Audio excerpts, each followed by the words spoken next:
government. Our foreign policy will restore our rightful place in the world and return a constructive internationalism that Canada's been a hallmark of Canada for generations. We won't waste our money on jets, jails, and corporate tax cuts that large companies don't need. They're competitive enough. We think that we should invest our money in other places, like families, like people, like homes. Instead, we're going to invest in the clean economy of the future, in education, training, better pensions for our seniors, home care, and critical public infrastructure. That's beyond the curling rink roofs that we've been spending our money on for the last couple of years. We need a Prime Minister and a government that reflects the very best in us. Mr. Renier, I'm sorry for your 2 minutes.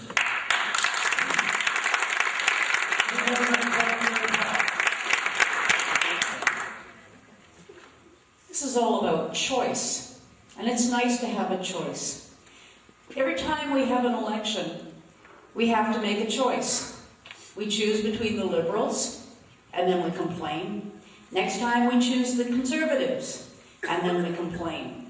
And it goes back and forth because we always think that we really don't have a choice.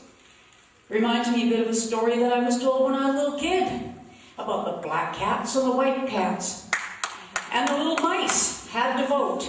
And one year they would vote for the black cats, and it wasn't very good for the mice. And then the next year they would vote for the white cats, and it still wasn't very good for the mice. Until one day one of the mice realized, you know, why don't we vote for ourselves? And they did. And this time, friends, I'm asking you, vote for yourselves. Jack Layton has a plan. He has a platform. He is committed to making your lives a bit easier within the next 100 days. He's not making big pie-in-the-sky promises. He's not making promises that are very easily broken when the parties discover, oops, we shouldn't have said that. He's making commitments. You do have a choice, and you always did. But this time, New Democrat, and my name on the ballot is Terry Platt. Thank you.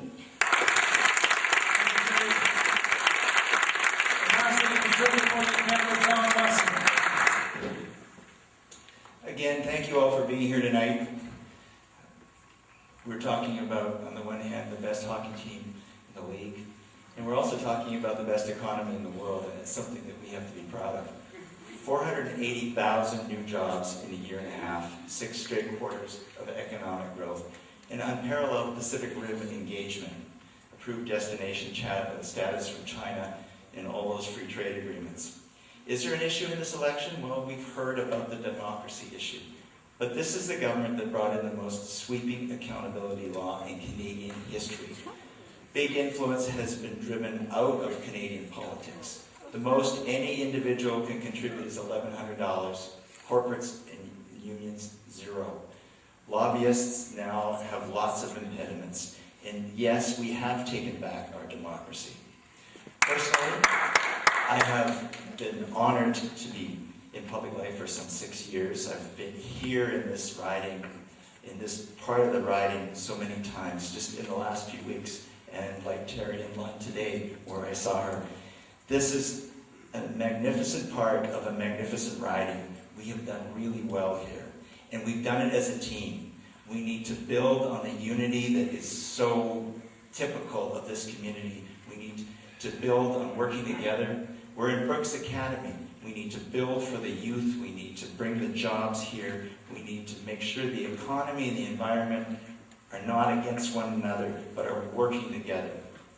I thank you for the honor of representing you these last 2.5 years, and I ask you to vote again for me on this occasion. Thank you. Thank you, John, and all the candidates.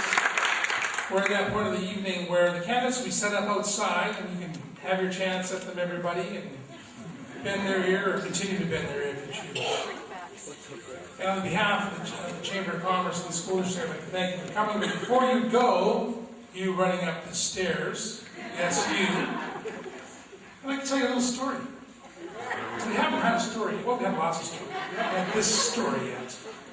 The story's called Old Butch. And Bob was in the fertilized egg business. He had several hundred young layers, hens called pullets. Don, you're laughing over there, I can hear you. He had 10 roosters to fertilize these eggs. And he kept records on all the roosters not performing, and those who weren't went directly to the soup pot. And they were replaced. This took a lot of time, and he bought some tiny bells and attached them to the rooster's ankles. And each bell had a different tone, so he could tell from a distance which rooster was producing and performing when. Now you can sit on the porch and fill out his efficiency reports just by listening to the bells. Kind of sounds bureaucratic, doesn't it? When he went to investigate, Bob's favorite rooster was Old Butch. And he heard the bells, but he couldn't hear Old Butch's bell this one day. So he went to investigate. And he found the other roosters were busy chasing the pullets around. Bells are ringing. But the pullets, hearing the roosters coming, would run for cover. And here's Old Butch. He's got the bell in his beak. And he's sneaking up on the pullets. And he's doing his business. And he'd walk on to the next one. Bob was so proud of Old Butch, he entered into the Renfrew County Fair, and Butch became an overnight success for the judges. In fact, Butch was so successful, he won the Nobel Peace Prize. He also won the Pulitzer Prize. Clearly, Old Butch was a politician in the making. Sorry, guys, I had tied together somehow.